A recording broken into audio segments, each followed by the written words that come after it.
Hello and welcome! I am absolutely thrilled you're joining us for another deep dive today.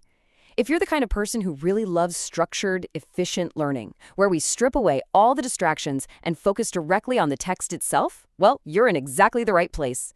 Today we're taking a methodical, highly focused journey through a truly fascinating and deeply administrative section of the ancient texts, Numbers chapter 18. We're going to break down the text exactly as it's written. We're looking at the plain, literal meaning so you can fully grasp the architecture and the incredible logic of what's happening here.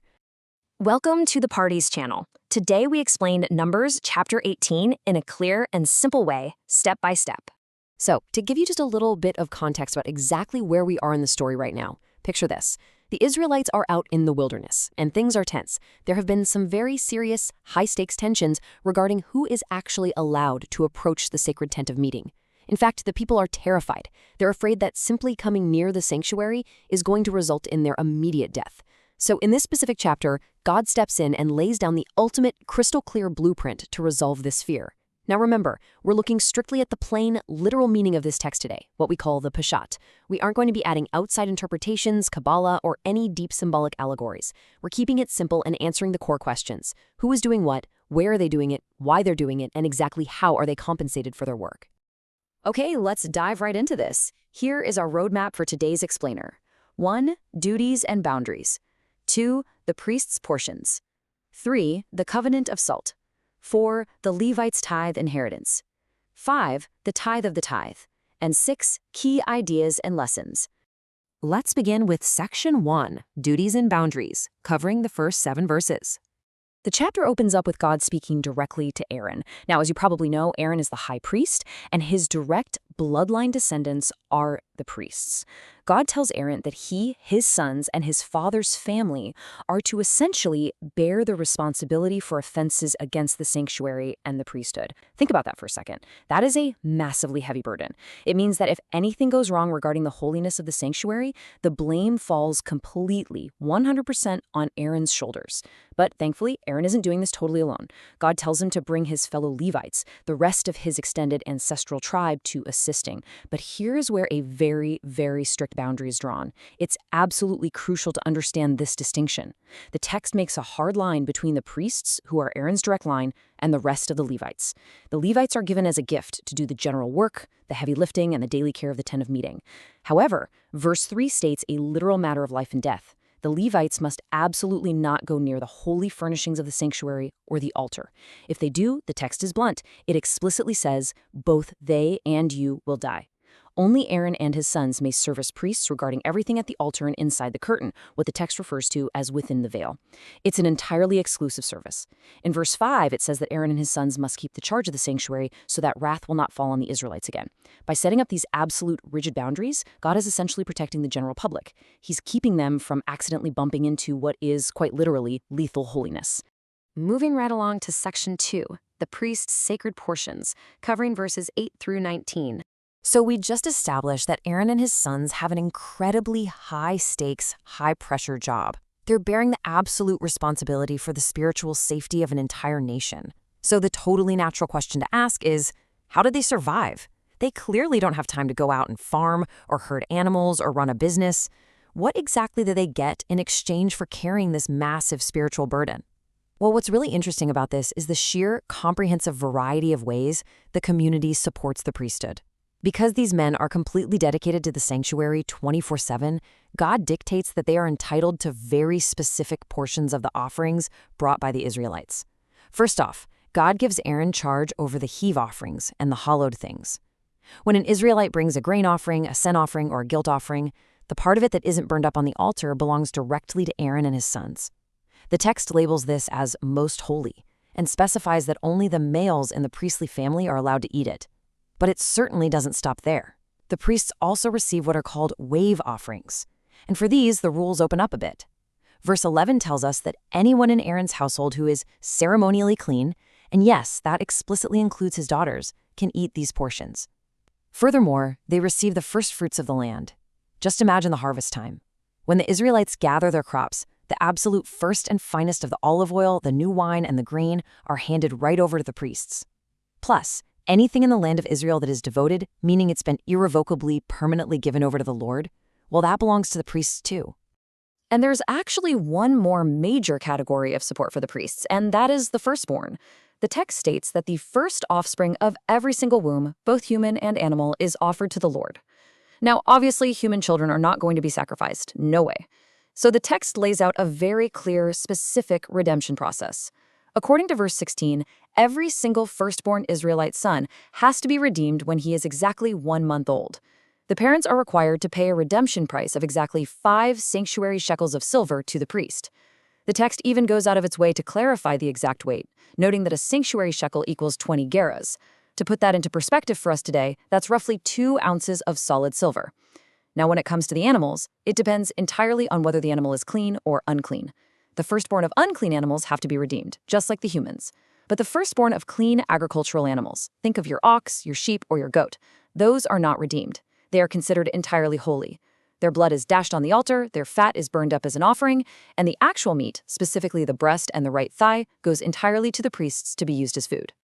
This brings us to section 3, focusing tightly on verse 19, the everlasting covenant of salt. God has just listed out this massive, highly detailed system of offerings, first fruits, and redemption prices that are going to sustain Aaron's family. And then, God solidifies this whole arrangement with a really specific, absolutely fascinating Hebrew phrase. Verse 19 says, "Whatever is set aside from the holy offerings the Israelites present to the Lord, I give to you and your sons and daughters as your regular share. It is an everlasting covenant of salt before the Lord for both you and your offspring." A covenant of salt. I mean, what a beautiful, evocative description that is.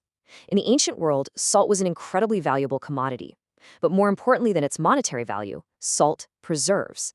It actively stops meat from rotting and decaying. Therefore, in the culture of the ancient Middle East, to share salt with someone or to enter into a covenant of salt meant you were establishing an unbreakable, permanent, and preserving treaty. By calling this specific compensation package a covenant of salt, God is assuring Aaron that this system of support isn't going to decay over time. It will not be revoked, and it will permanently sustain his lineage throughout all the coming generations. Let's shift our focus now to section 4, covering verses 20 through 24, the Levites' tithe inheritance. Up until now, we've talked mostly about Aaron and his direct priestly descendants. But what about the rest of the tribe of Levi, the thousands of Levites who are doing all the heavy lifting, literally carrying the frames of the tabernacle, guarding the perimeter, and assisting the priests day in and day out? How are they getting compensated? Well, before explaining their pay, God makes a sweeping, monumental declaration to Aaron in verse 20 that applies to the entire tribe. He says, "You will have no inheritance in their land, nor will you have any share among them. I am your share and your inheritance among the Israelites." This is an incredibly profound concept. Think about an ancient agrarian society. Land is literally everything. Land is your wealth, land is your physical security, land is your family's entire future. When the Israelites eventually conquer Canaan, all the other tribes are going to receive vast tracts of land, whole cities, and rolling pastures. But the tribe of Levi? They receive absolutely zero territorial inheritance. None. And why? Because God himself is their portion. Their total, uncompromising dedication to the sanctuary means they are entirely 100% dependent on the spiritual system God is setting up right here. So, since they obviously can't grow their own massive crops or pass down real estate to their kids, God decrees in verse 21, "I give to the Levites all the tithes in Israel as their inheritance in return for the work they do while serving at the tent of meeting." Instead of getting land, the Levites receive the tithe. A tithe is exactly 10%. All the other tribes of Israel are commanded by God to bring 10% of their agricultural produce, their grain, their wine, their oil, the offspring of their herds, as a gift to the Lord. And God takes that 10% and hands it directly over to the Levites as their wages. It really is a brilliant, elegant system of societal balance. The 11 tribes work the land and give a tenth of it away.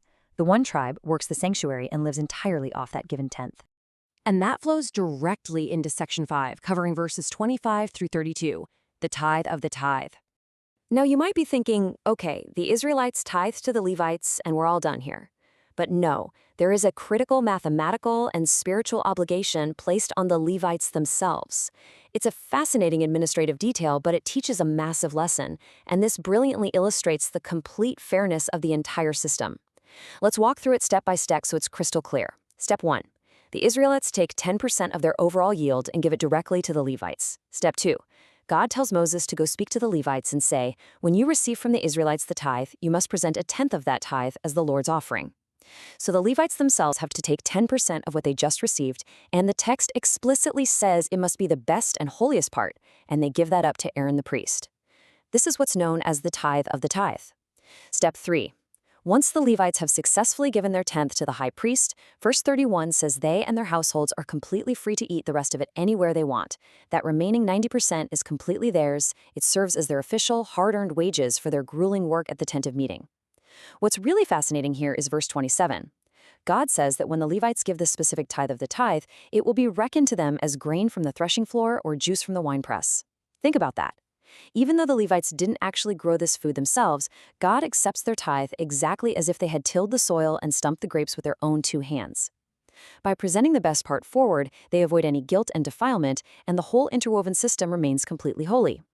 Finally, let's look at Section 6, Key Ideas and Life Lessons. We have successfully walked through the literal step-by-step translation of this entire chapter.